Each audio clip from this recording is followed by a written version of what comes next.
Hello, everybody, and welcome to Mystic Times. This is Rafa. I'm very happy that you're there. And today I have the exquisite pleasure of having a guest that I'm very honored to have the opportunity to chat with, to talk about the amazing subjects we are most likely to cover, which are things that really captivate my mind and my curiosity. And I've always been a very curious person since I was very young. Learning about myself, learning about my place in the world and what it means to be here. And as I started growing up, I started also asking about what is my responsibility since I'm here and since I have the opportunity to interact and to touch other people's lives and be touched myself as well. So today, without any further ado, I'm going to bring on Michael Cremo from the Forbidden Archaeology fame. He's a great investigator and researcher of all things weird and strange. And I'm very, very honored and happy to have you here. Michael, welcome. How are you? Oh, I'm fine. Do I call you Rafa or Raphael? Whatever you prefer. I'm very happy to have another angelic namesake across the screen. So yeah, anything that you prefer is fine. Okay, Raphael. I'm a Michael. Yeah. Same derivation. I think in Hebrew, my name would be from the Lord. Yeah, I understand that Michael or Michael is an angel of protection. I believe he's the one that was placed outside the Garden of Eden with the flaming sword. Is that correct? He was one of the archangels. Yeah. Yeah, I believe he was placed there to stop Adam and Eve from returning, which is a pretty interesting role for him to play. My Archangel Raphael, is connected to healing and the heart chakra and the color green, and so I guess he's also connected to nature as well. I actually read once, I was like, I'm so curious, when is Raphael mentioned in the Bible? So I started searching on the web and I found this story of a guy that goes blind and somebody comes to like assist him and help him. I don't remember the details right now, but this guy is actually Archangel Raphael, kind of incarnated or something in the body of a human. And it's a pretty interesting story of like stuff that happens to this other guy, and Raphael is there to like guide him and assist him. And yeah, so what's up, Michael? Well, I'm here in Los Angeles, which is my base.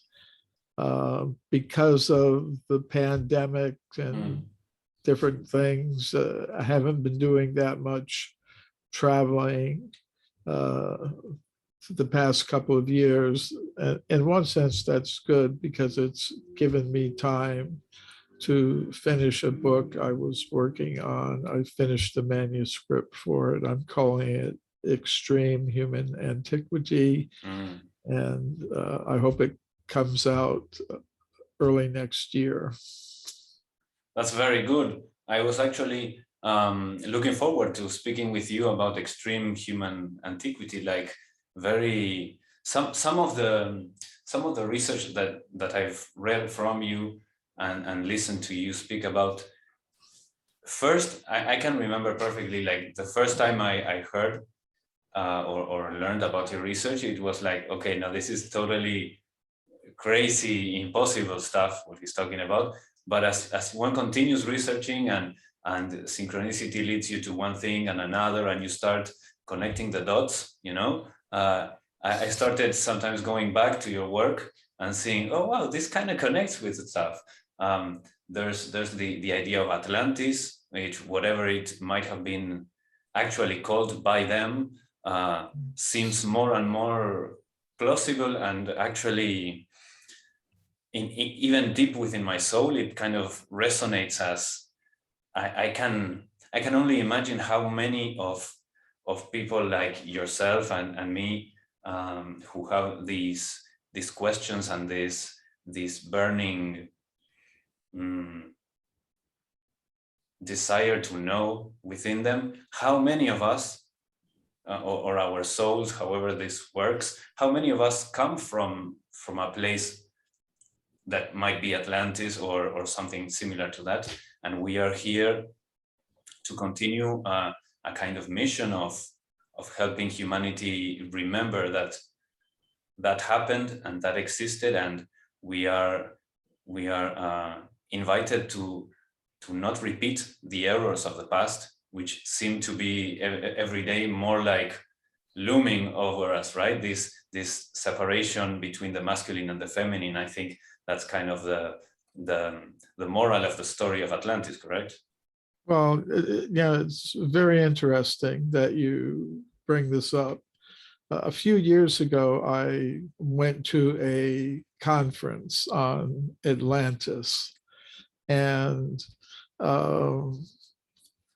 in one of the sessions, there was someone who led us in a guided meditation on the past. It was like almost a hypnotic regression. And we were asked to envision something and report whatever came into our consciousness. So I entered into a meditative state and waited for some imagery to come. And I had the sensation, or I visualized the situation, that I was a child, a young person in Atlantis, and with other young people, we were being led to a ship or some kind of craft that was going to evacuate us from the island, as you said, by whatever name you call it. So I did have that memory evoked. So that's, it's interesting that you bring it up. Of course, many researchers have tried to identify the actual location of Atlantis, but some say Cuba, some say near Bimini in the Bahamas, some say in near Bermuda, some say here, some say there, but it may be more of a psychical or mystical kind of place, in addition to whatever geographical location that it had. It's also interesting that for many years, I had a column called The Forbidden Archaeologist in Atlantis Rising magazine. Yeah, and for me, working with Akashic Records readings, I've had this kind of who knows what really to call them, remembrances or glimpses or imaginations, whatever, of having a kind of soul connection with Atlantis, and this would get even maybe this is kind of tangential to what we're saying, or maybe not, even to a kind of connection to Jesus, to this whole kind of mystical context that brings about eventually what we today call Jesus or Christ consciousness to the world. Perhaps even this could be connected to what in your tradition is called Krishna consciousness, or maybe it's two very different things. But in these explorations of the Akashic records, I've had this sense of having been part of that, you know, like just like this memory that you get of being a child in Atlantis or whatever it was called, and also thinking of a location for the thing. Maybe sometimes we are getting it wrong to think of it as a location. It's like if you said in the times of the British Empire expansion that they had so many territories, what is it that they were called, that the sun comes up where the sun comes down, something like that, of the British The Empire. sun never sets on the British Empire. Exactly. It was this kind of one thing that was spread all over the world or in very different parts of it, and with different names in different places, but kind of answering to one, in the end, kind of answering to one person, to one king, to one ruler. So maybe we are thinking of Atlantis, for example, as this in a very limited sense, or when we think Atlantis, maybe we're thinking, oh, the capital of this international or worldwide empire. But at the same time, it was probably part of another even larger context of different civilizations happening. And even if you get into more mystical things, different expressions of humanity, different, what is it that they call it, root races, right? And their expressions. There is so much going on there. And according to your research, humanity goes back a very long time, correct?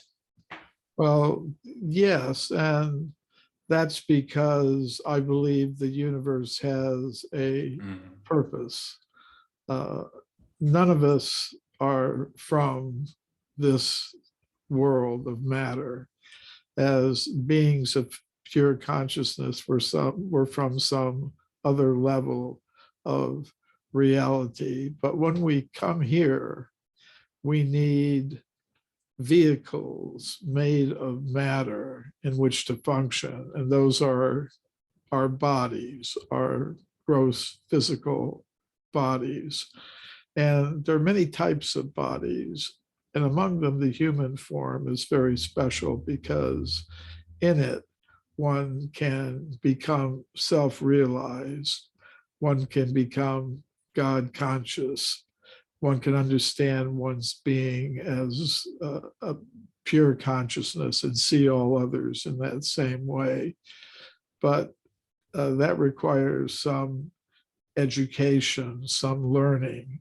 So the human body, I think, has been available since the beginning of the universe because the purpose of it is to educate souls, conscious selves, about their real nature and show them that pursuing how to control, exploit, dominate matter in competition with others who are trying to do the same thing is not going to give us real happiness.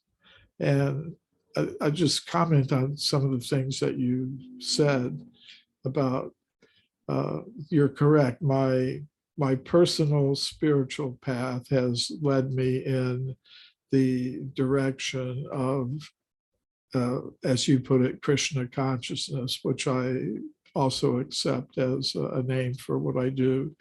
It can also be called bhakti yoga, the yoga of devotion. But that I was born a Roman Catholic, and I don't consider that I've given that up. I simply supplemented it or gone in a sense beyond it. But I do remember once a long time ago, 1969, when I was 21 years old, I was traveling in Europe, and I went in the wintertime when it became cold in Europe. I went to Israel and I worked on a kibbutz there. And during Christmas, some of us Western young people who were on the kibbutz, we asked if we could go to Bethlehem for Christmas Eve. So we went, and it was my best experience in my Christian life. I went to Bethlehem on Christmas Eve, and the place was practically deserted because there had recently been a war there and no tourists were around. So I went to the Church of the Nativity, and you go down some stairs and there's a crypt, a cave, where they say Christ appeared. And there were some nuns from Belgium there singing Christmas carols in Latin language. And for me, it was a very wonderful experience, because in America, Christmas has nothing to do with Christ these days. It's just a festival of material consumption.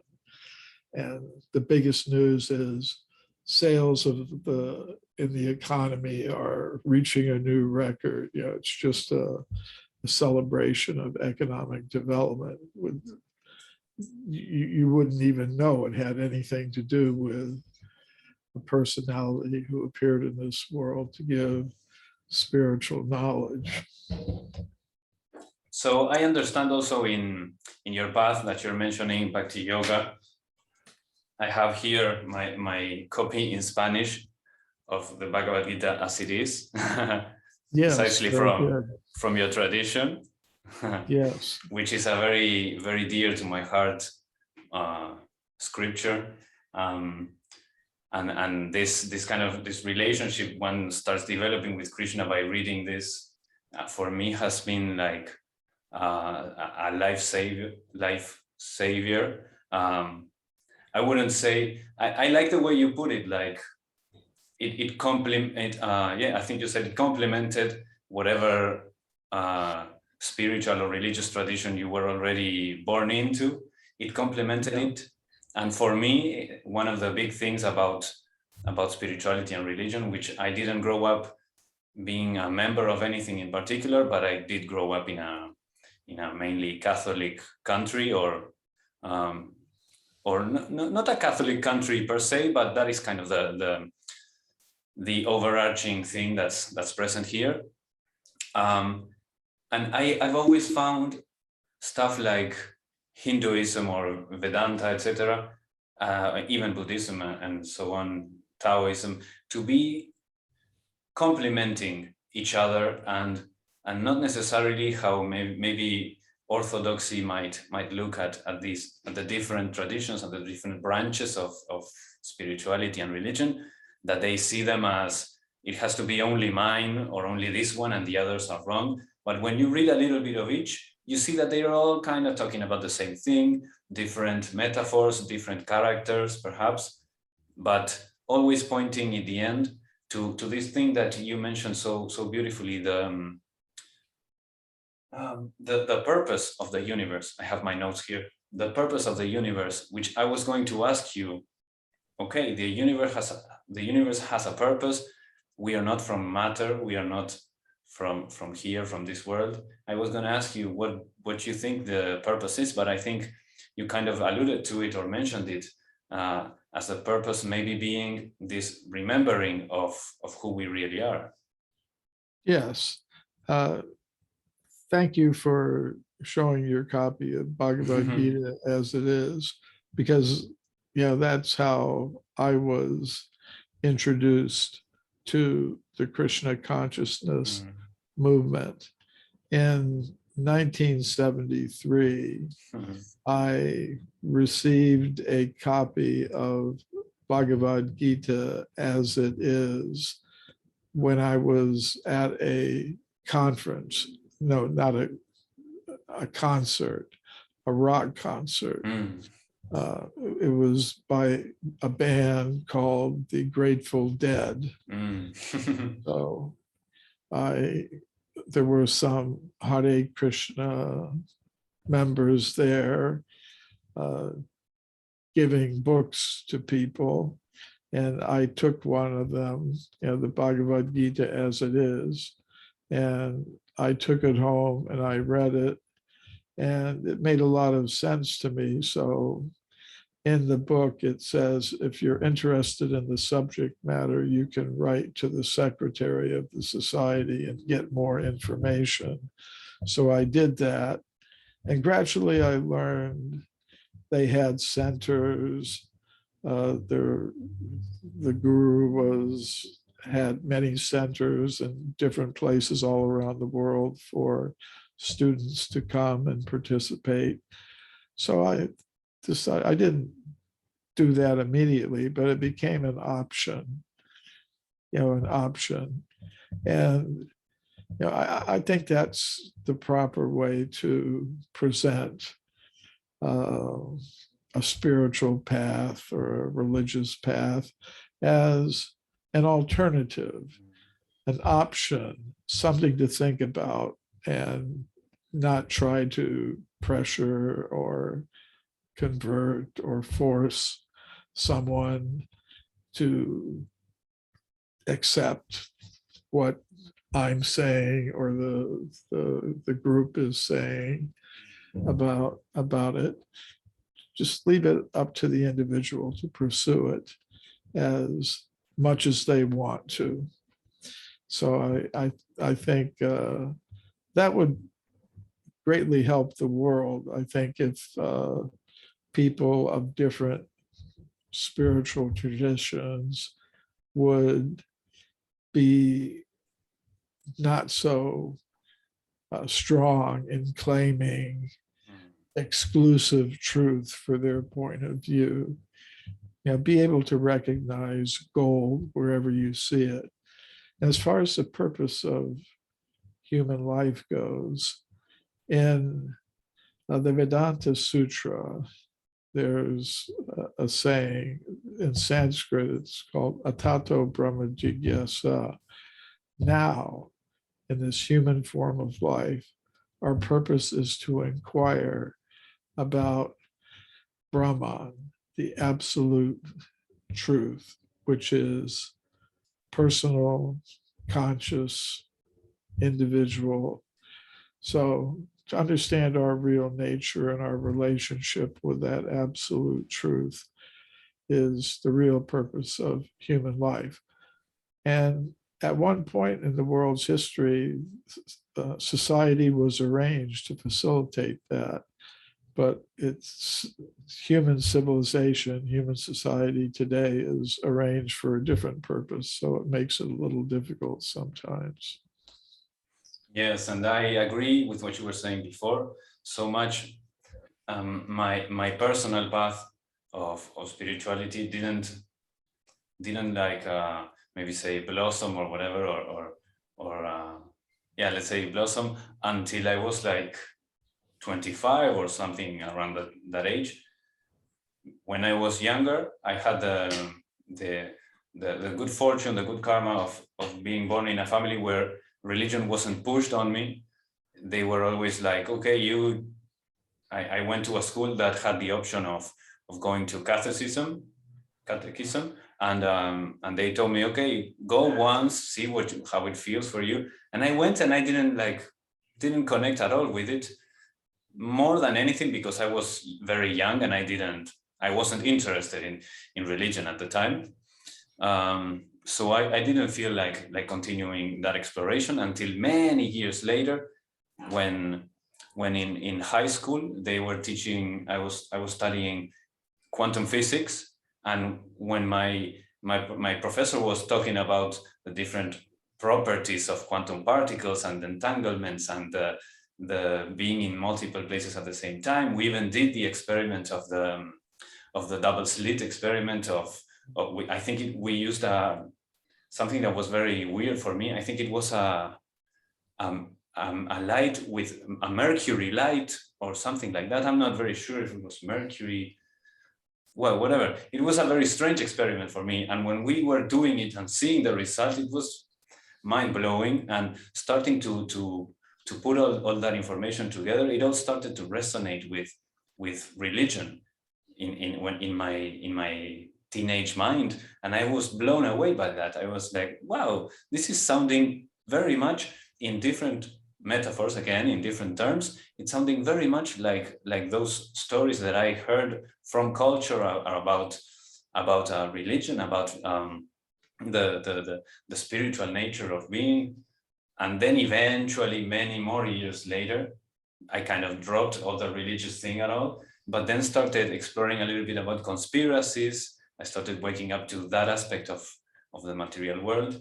And through, again, good karma, whatever, I eventually met my spiritual teacher, who is actually from a Taoist lineage.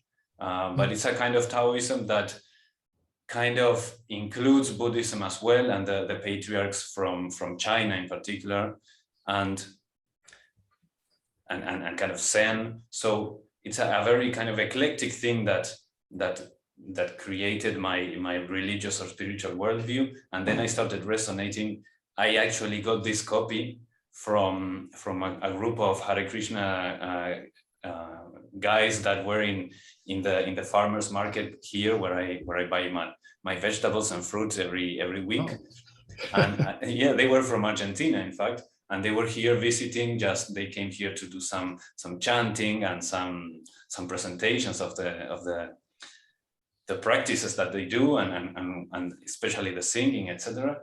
And so I got that from them, and I don't know, the character of Krishna for me was like immediately a kind of resonance, a kind of connection, big connection with him.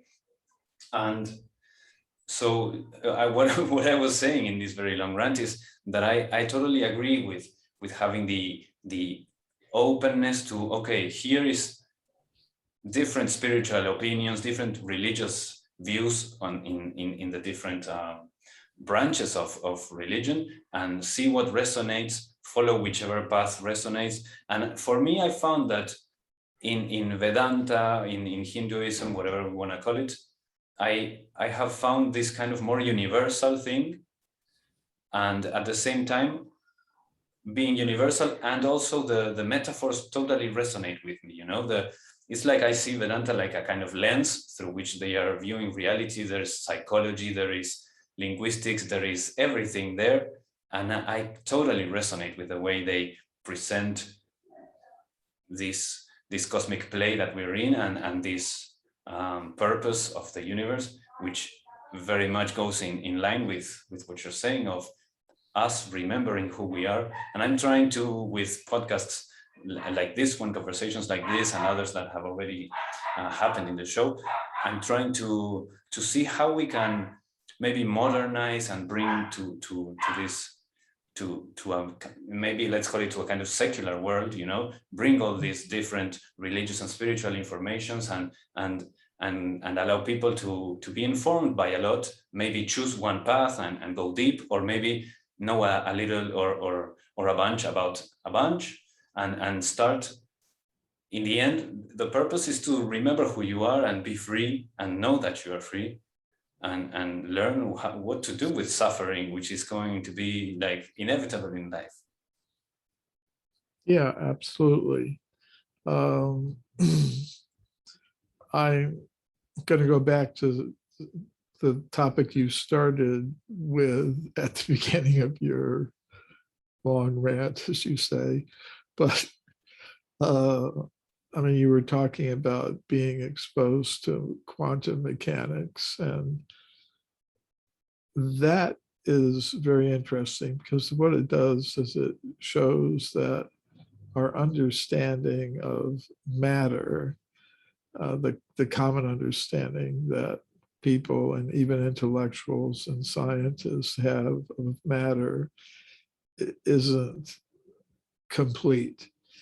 You were speaking about the double slit experiments that show the same object can be a wave or a particle. It's so even matter, we don't really understand very well. It's actually, if you look at it from the standpoint of quantum mechanics, you'll see that matter it appears to be a transformation of spirit, really. That matter comes from some other thing. It's matter is actually upwardly compatible with consciousness, it appears to me. So, that's a concept that I think is worth considering. And you find, as you were suggesting, elements of that point of view in the Vedic literature, like the Upanishads and others. And there are, some of the early pioneers in quantum mechanics, like Niels Bohr and others, were actually students of the Upanishads and mentioned them as part of the inspiration for their work. So that's a good point that you brought up.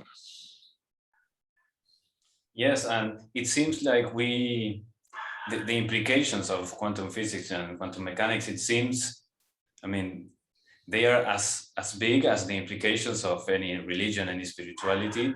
So it feels like, however, I don't know, we're close to 100 years of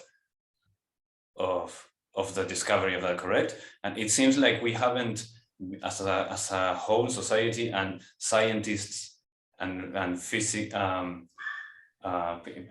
people who study physics, physicists, correct? Seems like there has been a kind of limitation in their own spiritual evolution that has not allowed for them to totally integrate the consequences or the implications of the things that they study and work with daily.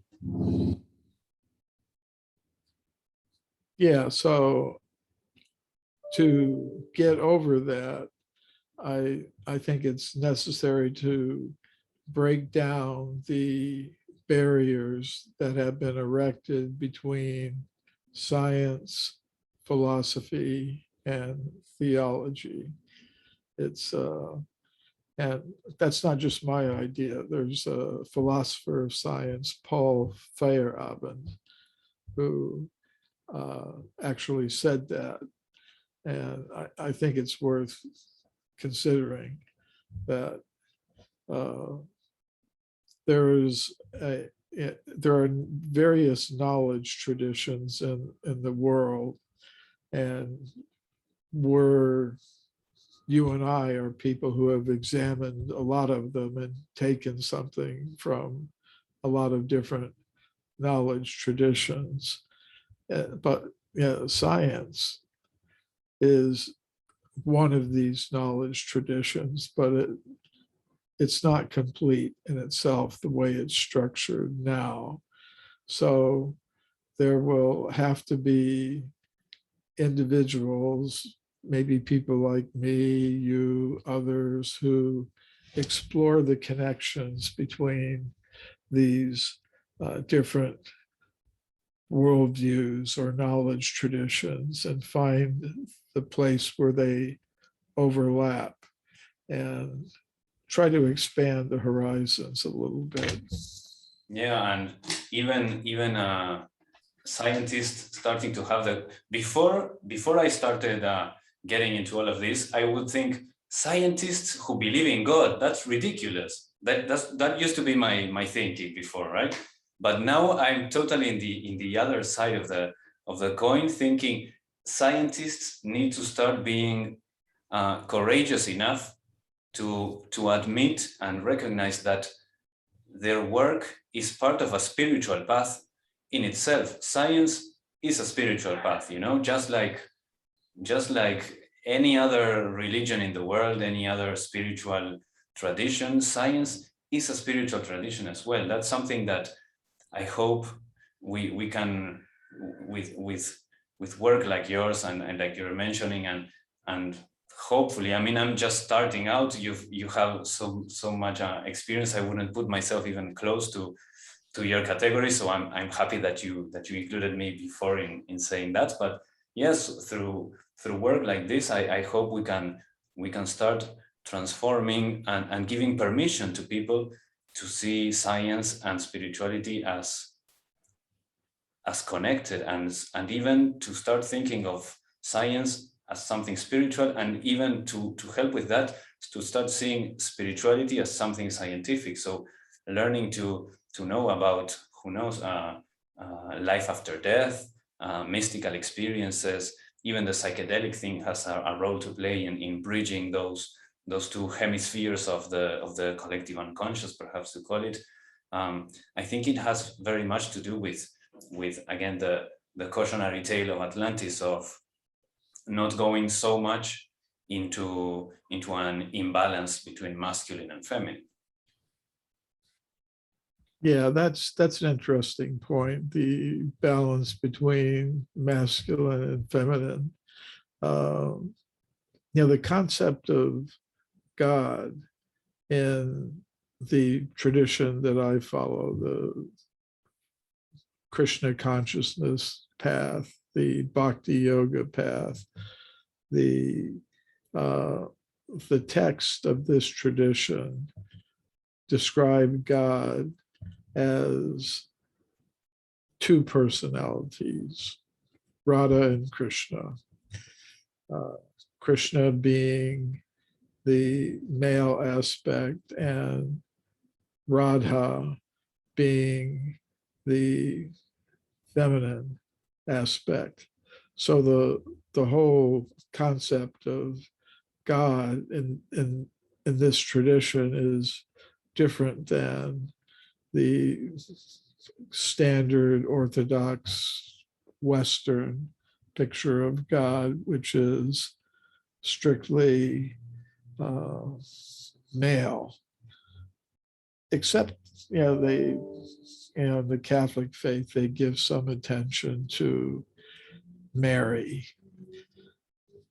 So they have there's a feminine aspect there as well, but it's in terms of being mother of God.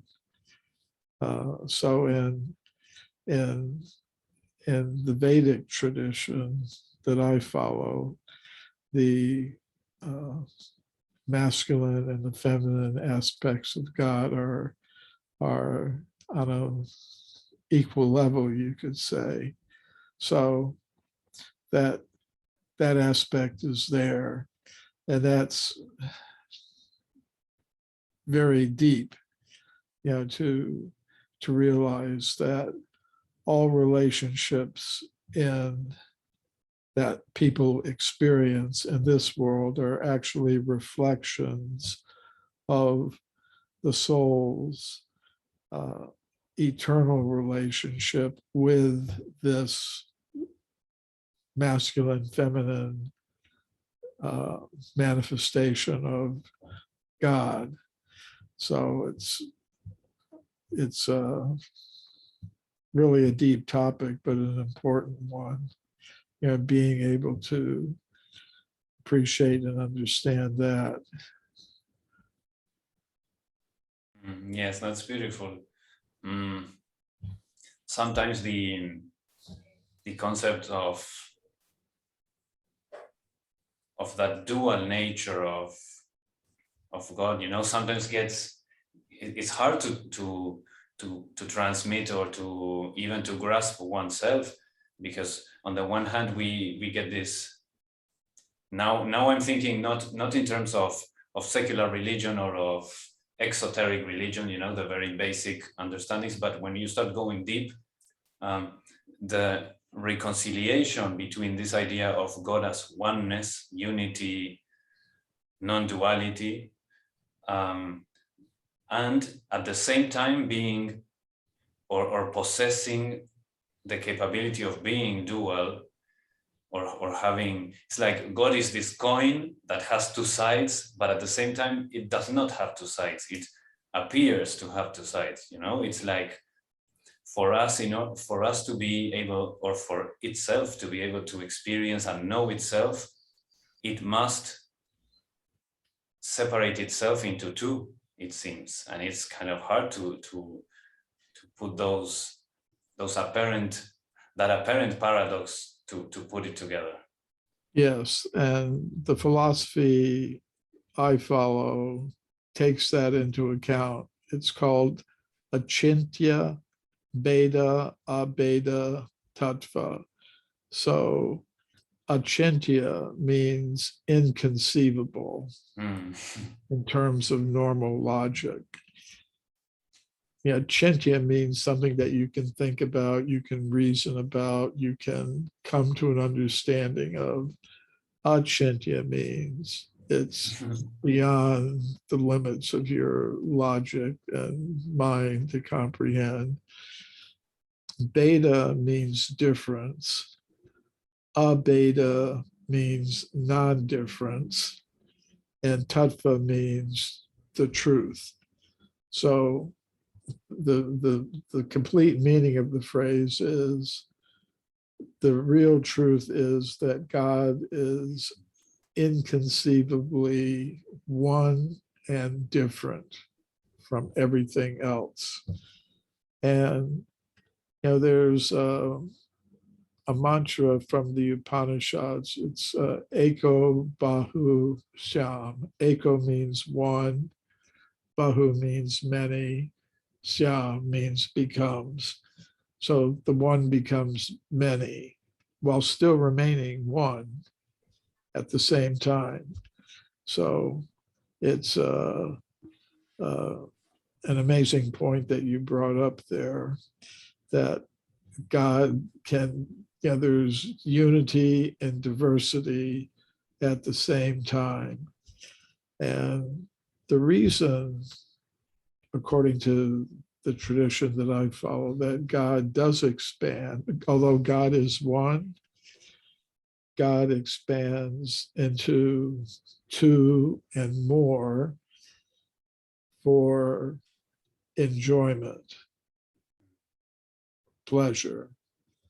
For example, although God is self-satisfied, but the crude example, one of the cruelest punishments that can be inflicted on a human being is solitary confinement. If you're in a prison, they put you in solitary confinement, no connection with anyone, just yourself. It's not the best situation to be in because we're social creatures. We like to have interactions with others. So again, you bring up such important points of philosophy and science and human experience. Yes, we even need that interaction. I think people kind of start losing their mind or losing their grounding when they're placed in solitary confinement, correct? Yeah. And in reference to what you were saying about that phrase that I hope I could repeat. Achintya Veda Tattva. Yeah. Beta abeda. Veda abeda. Different but not different, correct. Simultaneously. Yeah, therein lies the paradox, correct? I kind of remember something again in the Bhagavad Gita, and I promise we won't bore people who aren't interested in it with the Bhagavad Gita anymore. But just one more thing that comes to mind is there's these different verses or different places where Krishna says he is in. I might be saying them incorrectly, so please correct me if you can. Like he is in the world, but at the same time he is outside of it. So this kind of paradox of being separate but still remaining one is, I mean, if there is a God, it must be able to do that, or else it's just something beneath, correct?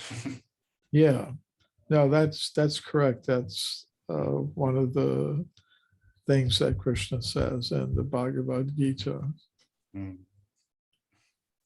Yeah, and this unintentionally kind of turned into a a philosophical or spiritual conversation about the Gita, but it is definitely truly a wonderful work of self-exploration to read that book, how things start to awaken within you when you're reading that, and when you are invested in understanding that the book is talking about you. Really, it's like the story of you and the cyclical story of each one of us.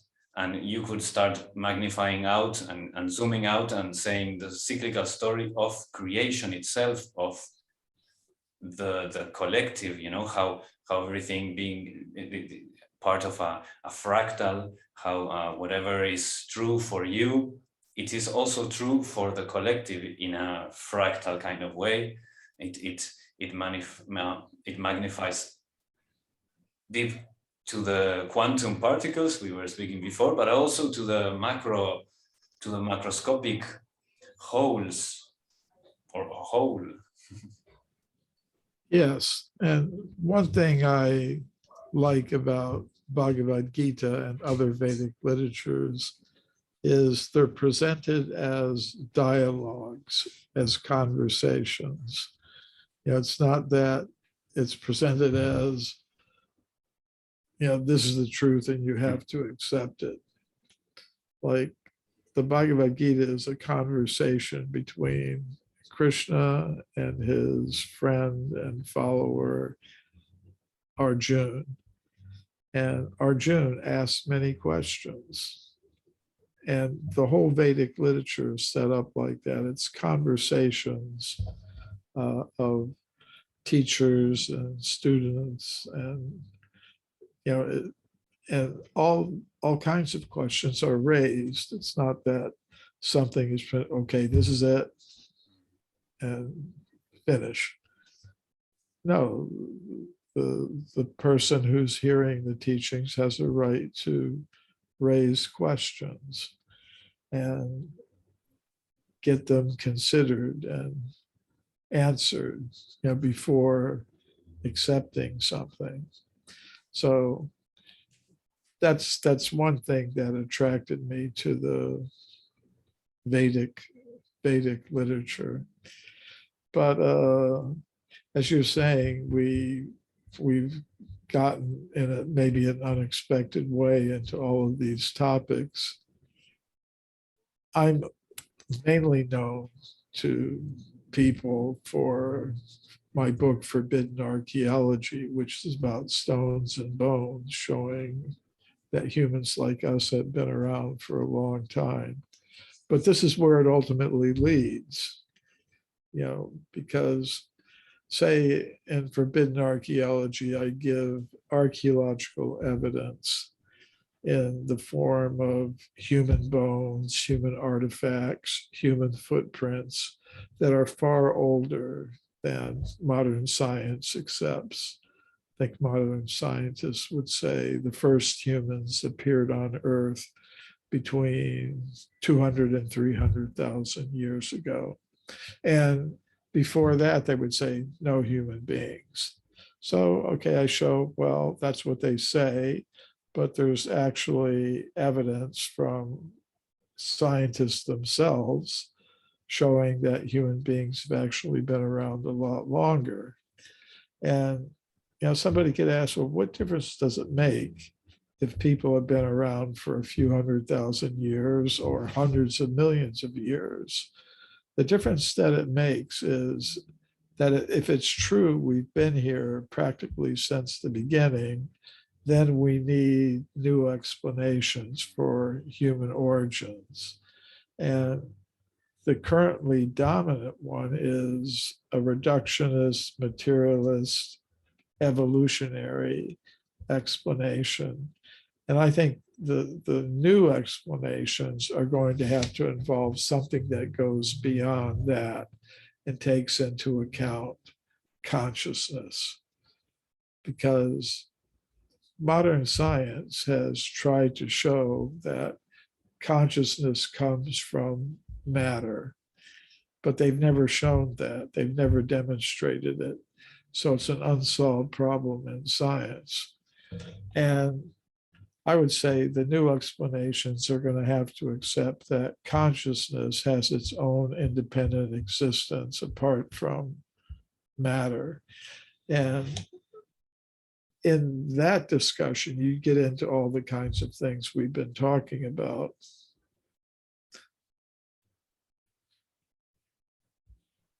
I believe so, because as you were speaking, I was thinking that when you start looking at the evidence, for example, that you present, and you then go into spiritual and religious books, and there start to appear certain correlations that at the very least to a curious investigative mind should raise some interest to look deeper and see, oh, why is it that it seems these two very different pieces of the puzzle kind of fit together now that this information is available. And also how you say 200 to 300,000 years for the appearance of humanity.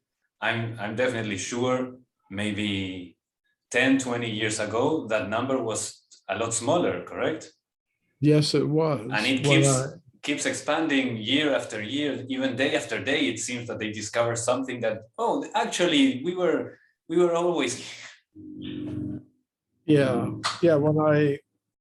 My book Forbidden Archaeology was published in 1993, first published. It's been in print ever since, but when it was first published and I was doing the research and writing of it, scientists had the idea humans have been around on Earth for about 100,000 years. And then in the next decade, in 2000s, 2005, 2006, 7, they were thinking 200,000 years. And more recently, they're thinking maybe 300,000 years. And I see they're taking tiny steps in the right direction, but they have a long way to go before they realize how far back in time we really do go.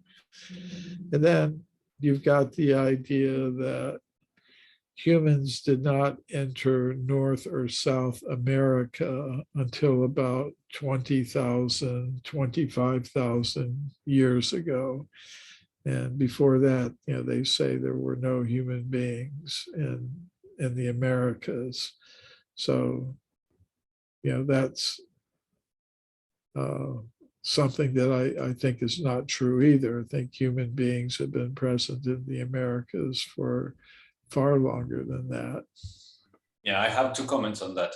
One is how sometimes it seems that since science is also a spiritual tradition, and spiritual traditions can develop these orthodoxies, it seems that there is in science also this group of orthodox people who, as in any other kind of orthodoxy, don't really follow what they teach or what they have apparently supposedly learned, but they start teaching and walking only the path that is comfortable with their emotional or spiritual evolution. So they start saying things that aren't really scientific. So just because you don't have evidence of humans, for example, in this example that you're saying, of humans being in the Americas, you don't have evidence before 25,000 years, does not allow you to scientifically say, therefore humans weren't here. You can say, I don't have evidence of them before this date.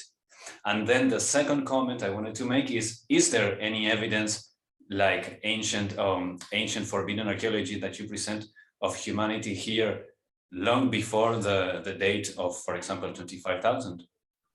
Well, yes. There are discoveries that have been made by scientists in South America that show that. Now, because their ideas are not, excuse me, I got to take a sip of water.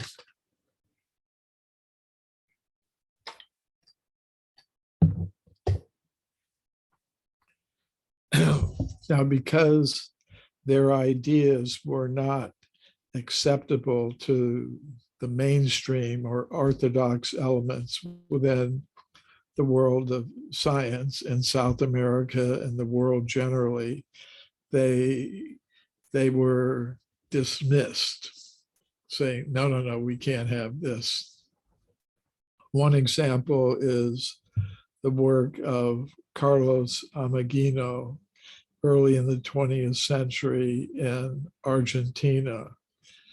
He made discoveries of evidence for human presence in formations over 2 million years old, at a place called Miramar in Argentina. Now, today's scientists will say, no, no, he was completely wrong. He didn't understand anything. But when I read his reports, they seem quite good, quite detailed. They take into account all kinds of possible objections. For example, he found the femur or thigh bone of an extinct South American mammal called the toxodon. And in this fossil bone of a toxodon was embedded a flint arrowhead. And it was found in a formation that dates back to the Pliocene period. And that means it's over 2 million years old. So scientists of his time, like I said, this is the early 20th century, but other prominent Argentine and South American scientists said, no, no, no, this can't be right. And one of them said, here's what probably happened. Somebody got a fossil bone of a thigh bone of a toxodon, then went to some Indian village site, fairly recent, and found a flint arrowhead, and then they pounded it into the bone of this extinct mammal, and they planted it in the excavation for Ameghino to find. So Ameghino said, no, no, that's not what happened at all. So he formed a commission of leading geologists, archaeologists, and paleontologists from South America. And he brought them to the site and he said, okay, you conduct an excavation, you point out where to dig and we'll dig. And the leading skeptic said, okay, this spot, this is where. And they dug and they found human artifacts solidly embedded in this Pliocene formation over 2 million years old. So there are cases like that from South America that give evidence for human presence going back much further than 20,000 years. But this evidence isn't very well known, although it was discovered by scientists. The artifacts in the case that I just mentioned were photographed in place in the layers of rock in which they were found. Geologists confirmed the age of the formation. Paleontologists confirmed the age of it by looking at the fossils of animals found in those layers. The archaeologists present confirmed that these are indeed human artifacts. So, but still, today they're rejected. Yeah, it's that thing. Yeah, it's like, whoa, hold on, you're taking too big a leap in too little time, and we need to process whatever the consequences of what you're saying. We need 100 or 150 years to to be okay with what you're saying, or sometimes, as they say, science progresses tombstone after tombstone, right? So people who are going to unwillingly stop or not stop, but stunt the evolution of human knowledge because of their own personal biases and beliefs. They, fortunately, I think there is an expiration date for those kind of the dam, you know, that they're holding, that all of that information. The dam eventually does break because they eventually die. There is a possibility now that they're studying people who are very, very much afraid of death. They are trying to live forever, which could play against the evolution of our understanding and our understanding of ourselves and our past. But this conversation is going so beautifully. I'm very happy of everything we're doing.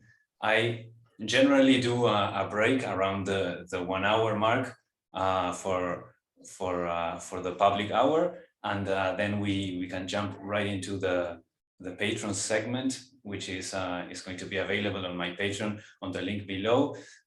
Would you like to make some like closing comments to the ideas we are exploring now, and maybe share also your website and other links where people can find you? Okay, I'll just wrap this up by agreeing with you on your last point, which is an important one.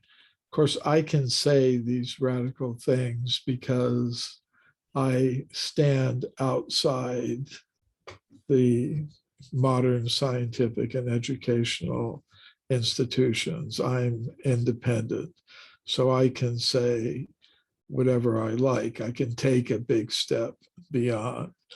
But if someone favorable to this idea of extreme human antiquity happens to be embedded in either the education system or the scientific institutions and wants to make progress, yes, they will have to take little steps, you know, as far as they can go, even if they're favorable to this, sympathetic to this idea of extreme human antiquity. They would have to proceed very cautiously and incrementally if they want to maintain a position within, you know, the scientific and educational institutions. So that's a fact.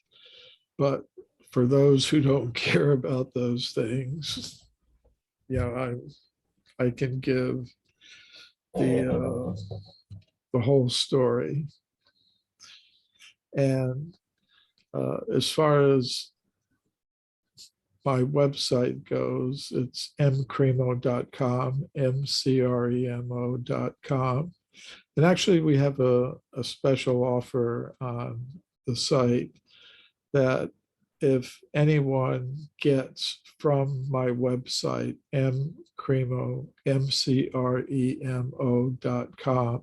if anyone gets a copy of my latest published book, My Science, My Religion, they will also have the opportunity to receive a free copy of Bhagavad Gita as it is, if they want it.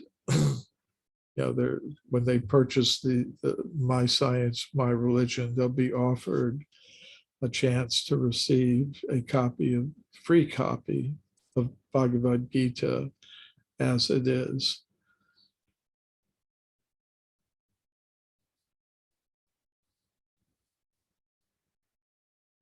Sorry, I was muted. No, I was saying I was taking notes and also listening very closely to what you're saying. That's amazing that you share that. I know people have sometimes this kind of reticence to the idea of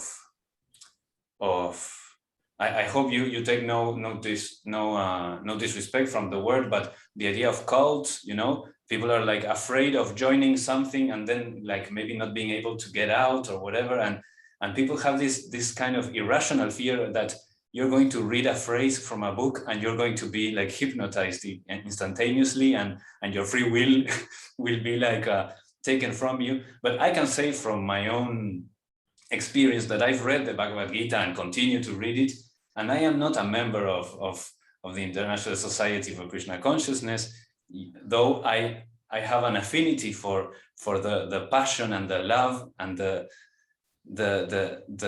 joy and the bliss that they exude when you're in their presence. They are so deeply in an unexplicable or unexplainable connection with the God within every one of us, which is, now we're starting to call it the quantum field, etc. And we're starting slowly to become a society with more openness, and at the same time discernment, which is kind of the two sides of a very important coin we are developing. Well, thank you for that, Rafael. Yeah, well, thank you, Michael. Let us close the free hour over here. I thank everybody for your time, for your interest in this unusual conversation and pretty unique conversation with Michael Cremo, where we did explore a little bit of ancient past, but it took a more spiritual route, which is kind of what I was expecting, because I've watched many conversations with you before, and most of them just focus on the aspects of the archaeological, let's say, or scientific aspects of your work, which are amazing as well. But we are looking at that other feminine side of God in our conversation right now, and who knows where we might go on part 2. So thank you everybody for sticking around, and we will see you in a very short while on the Patreon segment. Okay, bye bye.